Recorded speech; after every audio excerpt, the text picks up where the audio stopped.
जो विषय ते त्यांचं डिग्री म्हणून घेत आहेत त्याच्या पलीकडे त्यांना स्वतःविषयी जाणीवच नसते. आता मी इंजिनिअरिंग करतोय तर मी जॅपनीज कशाला शिकाय असं म्हणणं हे आपल्या पायावर पाडून घातलेला धोंडा आहे. आर्ट्स आणि कॉमर्समध्ये सुद्धा तुम्हाला गणित यापुढे आवश्यक ठरेल. शिक्षण पूर्ण फ्री, बरोबर, स्वतःच्या टाइम टेबल आणि आपल्या आपल्या मर्जीनुसार. तंत्रज्ञानाच्या मुळेच तंत्रज्ञानावर मात करायला आपल्याला मदत होईल.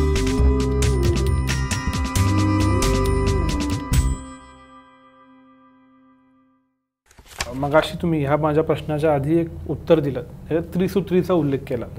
ही त्रिसूत्री कदाचित नुसती ऐकल्यावर डोक्यावरून जाईल की म्हणजे काय म्हणजे काय म्हणजे काय, नक्की काय ट्रान्सफॉर्मेटिव्ह वगैरे. तर हे जर का अधिक सोप्या भाषेत आपल्या यूथला सांगायचं असेल 20s मधल्या, तर ॲक्शन आयटम काय आहेत की तुम्ही हे हे हे हे करा म्हणजे त्या वरची त्रिसूत्री घडेल, असं काय सांगू शकाल? हो, एक 10-12 मुद्दे मला वाटतं असे महत्त्वाचे राहतील. पहिला मुद्दा जो आहे तो म्हणजे की नॉलेज ऑफ द सेल्फ. बऱ्याच वेळा आपण ते स्वॉट ॲनालिसिस एक कंपल्सरी भाग असतो त्यामुळे त्याच्यात करत असतो. पण बरेच वेळा असं दिसून आलंय मला विद्यार्थ्यांच्या बरोबर, म्हणजे खरोखरच सुदैवाने हजारो विद्यार्थ्यांच्या बरोबर काम केलंय, त्याच्यामध्ये असं दिसून आलंय की जो विषय ते त्यांचं डिग्री म्हणून घेत आहेत त्याच्या पलीकडे त्यांना स्वतःविषयी जाणीवच नसते.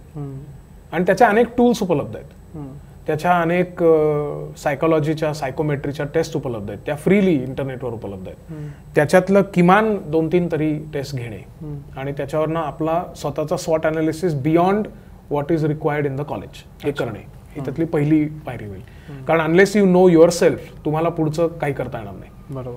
दुसरा भाग जर म्हणायचं झाला तर हे जे ह्युमन व्हॅल्यूज आहेत त्याच्यामध्ये समजा आपण कम्युनिकेशन स्किल आहे किंवा त्याच्यामध्ये एखादी लँग्वेज शिकणं आहे. आता मी इंजिनिअरिंग करतोय तर मी जॅपनीज कशाला शिकाय, मी समजा बीकॉम करतोय तर मला जर्मनची काय गरज आहे असं म्हणणं हे आपल्या पायावर पाडून घातलेला धोंडा आहे.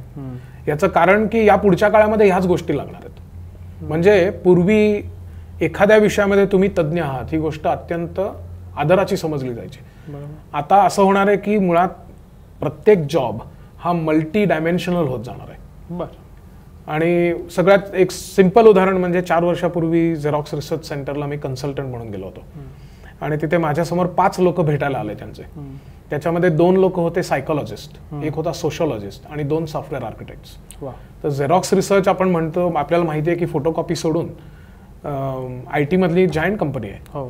तर त्यांच्या टीममध्ये कोर लोकांना मध्ये 2 लोक मानसशास्त्रज्ञ, एक सोशोलॉजिस्ट आणि 2 आर्किटेक्ट असतील ITचे, असं 10 वर्षापूर्वी आपल्याला वाटलं पण नसतं. बरोबर.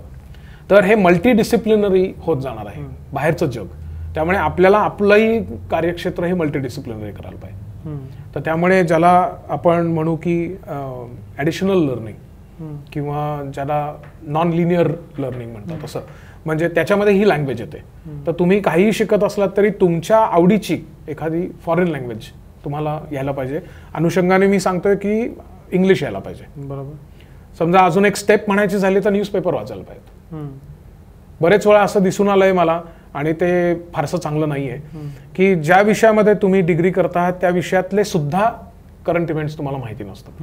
आणि याच्यासाठी तुम्ही UPSC MPSC ला बसायची गरज नाहीये. कारण तुमचा जॉबच पुढे तुम्ही न्यूजपेपर वाचणं अपेक्षित आहे अशा दृष्टीने तुमच्याकडे बघणार आहे. राईट.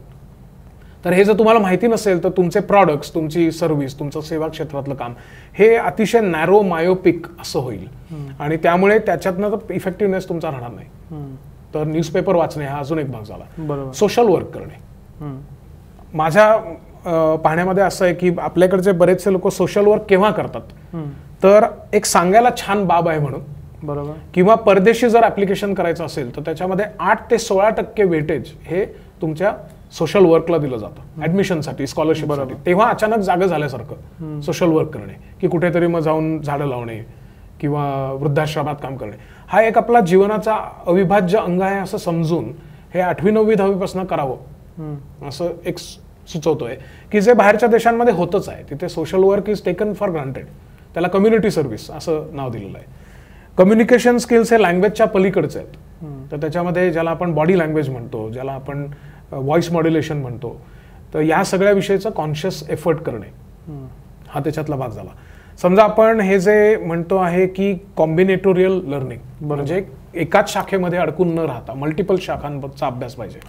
तर त्याच्यामध्ये बघायचं झालं तर मूक्स ज्याला म्हणतो आपण, म्हणजे मॅसिव्हली ओपन ऑनलाईन कोर्सेस, म्हणजे त्याला EDX, कोर्सेरा असे बरेच आहेत त्याच्यामध्ये. बरोबर. तर ह्याच्यामध्ये एकूण बघायला गेलं तर किमान 7,000 कोर्सेस मलाच माहिती आहेत जे फ्री आहेत. 7,000 ते 1.5 महिन्याचे कोर्सेस आहेत. त्याच्यामध्ये तुम्हाला जगातल्या 100 टॉप युनिव्हर्सिटीचं सर्टिफिकेट घर बसल्या, इनफॅक्ट मोबाईल बसल्या तुम्हाला मिळू शकेल. त्याची कॉस्ट आहे 0. आणि आपल्या गव्हर्नमेंटचे पण प्लॅटफॉर्म्स आहेत की स्वयं नावाचा एक प्लॅटफॉर्म आहे, NPTEL नावाचा प्लॅटफॉर्म आहे. तर आणि याच्यात फक्त तंत्रज्ञान आहे असं नाही. NPTEL फॉर एक्झाम्पल किंवा स्वयंवर मानसशास्त्रावरचे बरेच कोर्सेस आहेत. ते कॉमर्स मधल्या माणसांनी पण करावेत असं मी सुचवतोय की ते त्याला कॉम्बिनेटोरियल लर्निंग असं म्हणतात, म्हणजेच मल्टी डिसिप्लिनरी किंवा ट्रान्स डिसिप्लिनरी. त्याच्यानंतर data analysis will become very important. म्हणजे आणि बहुतांश वेळेला असं होतं की आपण 10वी झाल्यानंतर आपण एकदा गणित सुटलं की आपल्याला बरं वाटतं. काही लोक कॉमर्सला आणि आर्ट्सला त्यासाठी जातात की तिथं गणित नसतं. बरोबर. तर माझे आग्रह असा राहील की आर्ट्स आणि कॉमर्समध्ये सुद्धा तुम्हाला गणित यापुढे आवश्यक ठरेल, पण ते कॅल्क्युलस किंवा इंजिनिअरिंगला लागतं तसं नसेल. सामान्य आकडेमोड ह्याच्या थोडं पलीकडचं गणित लागेल. आणि त्यामुळे कदाचित मनावर दगड ठेवून किंवा मन मोकळं करून तुम्ही जर का गणित शिकलात आणि त्याचं अगदी बेसिक स्टॅटिस्टिक्स ज्याला आपण म्हणू, सांख्यिकी शास्त्र, ते जर शिकलात तरी चालेल. पण त्याचा वापर आता मानसशास्त्रामध्ये होतोय. मानसशास्त्रामध्ये डिग्री मिळवण्याच्या आधी तुम्हाला T टेस्ट, F टेस्ट हे स्टॅटिस्टिक्स करावंच लागतं. तर त्याच्यामध्ये मन बंद नका करू आणि ती मनाची कवाडं उघडणे वगैरे वगैरे हे सगळं करून डेटा अनालिसिस हे तुम्ही कुठल्याही ब्रांचमध्ये असलात तरी लागणार आहे. हा एक भाग झाला. पायथन नावाची जी लँग्वेज आता बऱ्यापैकी पॉप्युलर होत चालली आहे.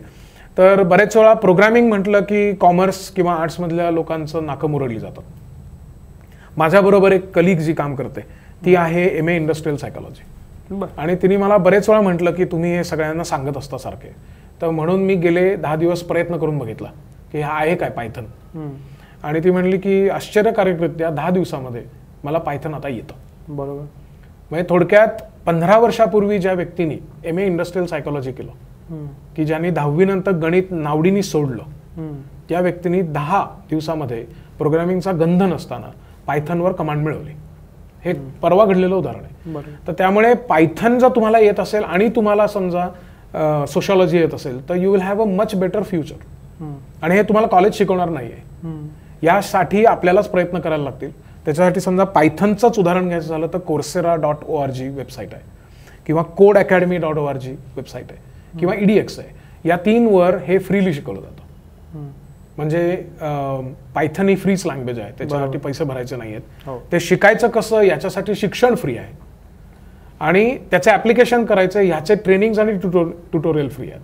तर म्हणजे थोडक्यात मी तुम्हाला जे मार्ग सांगतोय त्याच्यासाठी एकही पैसा खर्च करायचा नाहीये. फॉरेन लँग्वेज म्हणायची झाली तर ड्युओलिंगो नावाचं एक ऍप आहे. त्याच्यावर 21 भाषा फ्री शिकता येतात. ओके. खान अकॅडमी नावाचं एक ऍप आहे की जे K to 12 याच्यासाठी अमेरिका स्टँडर्ड टेक्स्टबुक म्हणून वापरतोय. तर जे लोक इंजिनिअरिंगमध्ये आहेत त्या लोकांना मी सांगतो की मॅक्रो इकॉनॉमिक्स, मायक्रो इकॉनॉमिक्स याचं बेसिक अंडरस्टँडिंग हे खान अकॅडमीवर करायला हरकत नाही. ते जरी 12वीचं असलं तरी तुम्ही 10वीत इकॉनॉमिक्स सोडलं म्हणून तुम्ही 11वी 12वी त्याच्यावर करा. तर असे म्हणायचे झाले तर बरेच प्लॅटफॉर्म्स आहेत. मूळ मुद्दा हा की अनेक फ्री ॲप्स आणि अनेक चांगल्या अतिशय उत्तम दर्जाच्या असणाऱ्या वेबसाईट्स याच्यातनं आपलं स्वतःचं शिक्षण पुढे निरंतर जे आपण म्हटलं त्याच्यातली ही एक स्टेप. प्रॅक्टिकल ट्रेनिंग हे नाही याबद्दल आपल्याकडे ओरड असते. प्रॅक्टिकल ट्रेनिंगच्या साठी मीच काढलेल्या एकूण 72-73 वेबसाईट्स काढलेल्या, म्हणजे शोधून काढलेल्या वेबसाईट्स आहेत की जिथे तुम्ही जर शोधत गेलात तर तुम्हाला तुमच्या सिटीमधल्या, राज्यामधल्या, देशामधल्या आणि काही इंटरनॅशनल अशा असाइनमेंट्स घर बसल्या करता येतील. म्हणजे माझ्या ओळखीच्याच मध्ये असणारे एक 20-25 अशी इंजिनिअरिंगची मुलं मुली आहेत की ज्यांनी लिटरली त्यांच्या हॉस्टेलमध्ये बसून सिंगापूर आणि नेदरलँड्स मधल्या इंटर्नशिप्स केलेल्या आहेत की ज्याच्यासाठी एक तर त्यांना पैसे मिळाले, दुसरं त्यांना सर्टिफिकेट मिळालं आणि ज्याच्यामुळे त्यांना चांगला जॉब मिळाला. हे अर्थात त्यांच्या कॉलेजनी केलेलं नाहीये.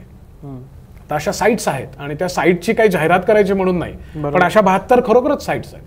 त्या तुम्ही कुठल्याही त्यातली एक निवडलीत आणि 2-3 निवडत राहिलात, बघत राहिलात.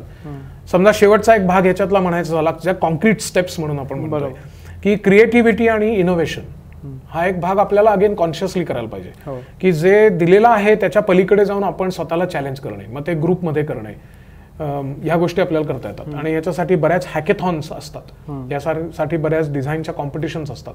त्याच्यामध्ये पब्लिकेशन्स आणि पॅटर्न्स हा एक मोठा महत्त्वाचा भाग आहे की ज्याच्याकडे आपल्याकडे आजकाल थोडीफार जाणीव वाढायला लागली आहे. तर ते केल्यामुळे अगेन अनेक मुलींना जॉब कसे मिळाले आहेत. तर या काही स्टेप्स मला एकदम पटकन डोळ्यासमोर येतात की ज्याला आपण एकदम हाय लेवलला त्रिसूत्री म्हटली, त्याच्याऐवजी या एक 10-12 स्टेप्स आहेत की ज्या उद्यापासून आपण सुरू करू शकतो. बरोबर. आणि याला पुन्हा वेळ काळ आणि जागेचं बंधन नाही. म्हणजे एखादा छोट्या गावातला खेडेगावातला मुलगाही स्वतःच्या मोबाईलवरती हे सगळं करू शकतो. खरं तर तू हे म्हणलास हे चांगलं झालं की ड्युओलिंगो याच्याबाबतचं मला माहिती माझा स्वतःची नव्हती. मी काही सीडीज अमेरिकेतनं येताना घेऊन आलो होतो आणि त्या इथे काही मुलांना दिल्या होत्या. त्या जर्मन लँग्वेज, फ्रेंच लँग्वेज शिकायच्या होत्या. तर असं वर्गामध्ये मी सांगत असताना त्या मनाने गप्पा असणारा एक शाय मुलगा हा वर्गाच्या शेवटी मला म्हटला, सर तुम्ही म्हणताय हे छान आहे सगळं, पण एक ॲप निघालंय आणि त्याचं नाव आहे ड्युओलिंगो. म्हणजे दरवेळेला माझं पण मुलांकडनं जे शिक्षण होतं त्याच्यामधला हा एक भाग की ड्युओलिंगो हे मी स्वतः शोधलेलं नाहीच आहे. बरोबर. आणि तो जो मुलगा होता तो खेडेगावातला होता. त्यांनी सांगितलं की ह्या सीडीज पण आम्हाला परवडणार नाहीत, पण ड्युओलिंगो तर ऍप आहे, फ्रीली डाउनलोडेबल अँड्रॉइड ऍप आहे. तो म्हणला मी त्याच्यावरनं जर्मन शिकतोय. तू खेडेगावातलं उदाहरण घेतलंस म्हणून नांदेडची एक मुलगी मला माहिती आहे की जी घरातनं पळून आली होती. तिला MPSC करायचं होतं आणि ती पुण्यात आली होती आणि तिचं इंग्लिश जसं खेडेगावातलं एखाद्या मुलीचं असावं तसं होतं. त्यामुळे ते फार काही चांगलं नव्हतं, पण तिला त्याच्यात बदल करायचा होता आणि तिने ब्रिटिश काउन्सिलचं एक ॲप डाउनलोड केलं. मी पण तिच्याबरोबर 1-2 काही गेम्स आहेत इंग्लिश चांगलं करण्यासाठीचे, ते त्याच्याबद्दल आमचं बोलणं झालं, आम्ही एकत्र काम केलं. 1.5 वर्षानंतर ही मुलगी उत्तम इंग्लिश बोलायला लागली, केवळ प्रयत्न केले म्हणून, आणि त्याच्यासाठी एकही पैसा खर्च झाला नाही. आणि 4 वर्षानंतर या मुलीला केम्ब्रिज युनिव्हर्सिटी इंग्लंडमध्ये स्कॉलरशिप मिळाली. वा. तर म्हणजे हे डेफिनेटली होऊ शकतं. आणि हे घडलेली माझ्या समोर घडलेली, माझ्याकडे त्या मुलीचा नंबर आणि कॉन्टॅक्ट सगळं आहे की अशी किती उदाहरणं देता येतील की ज्याच्यामध्ये या प्रकारचं शिक्षण. उदाहरण अजून एक घ्यायचं झालं तर फ्रेंच लँग्वेज शिकायची झाली तर 10, 15, 17, 22 पर्यंत ₹1000 मोजायला लागतात शिकायचं असेल तर. मला माहिती आहेत अशी मुलं की ज्यांनी ड्युओलिंगो किंवा openculture.com नावाची अजून एक साईट, अशा बऱ्याच साईट्स आहेत, तर ह्याच्यातनं अभ्यास केला आणि फक्त परीक्षेचे ₹1000 मोजले आणि त्यांना सर्टिफिकेट मिळालं. म्हणजे शिक्षण पूर्ण फ्री. बरोबर. स्वतःच्या टाइम टेबल आणि आपल्या मर्जीनुसार. बरोबर. ते म्हणले की आम्हाला जेव्हा अर्धा तास मोकळा आहे त्यावेळेला आम्ही ड्युओलिंगोवर भाषा शिकतो, कारण फोन तुमच्या बरोबरच आहे. त्यामुळे थोडक्यात आजकाल या आणि विशेषतः 5G मुळे अजून चांगलं होईल. तर या सगळ्या तंत्रज्ञानाच्या एकत्रीकरणामुळे आपल्याला स्वतः शिकता येणं शक्य आहे की ज्यामुळे आपला डिपेंडन्स हा कॉलेज, शिक्षण संस्था याच्यावर कमी होत जाईल आणि तो आपण स्वतः आपल्या ताब्यात घ्यावा असं माझे आग्रहाचं. म्हणजे तुम्हाला म्हणजे असं आपल्याला म्हणता येईल का की टेक्नॉलॉजीनं जो जॉब्सचा प्रॉब्लेम तयार केला त्याला टेक्नॉलॉजीनंच उत्तर दिलं? एकदम बरोबर, पूर्णपणे बरोबर. आणि त्याच्यामध्ये हे मूक्स आहे, त्याच्यामध्ये ॲप्स आहेत, त्याच्यामध्ये हे IoT येईल, त्याच्यामध्ये 5G येईल, या सगळ्या तंत्रज्ञानाचा इनफॅक्ट शिक्षणामध्येच आर्टिफिशियल इंटेलिजन्सचा वापर होतोय. उदाहरणार्थ तुम्ही हे बघितलं असेल की तुम्ही टेड टॉक असाल तर टेड तुम्ही जर एक ठराविक पॅटर्नचे केले तर तुम्हाला आपोआपच सांगितलं जातं की because you have watch these you might be interested in some other.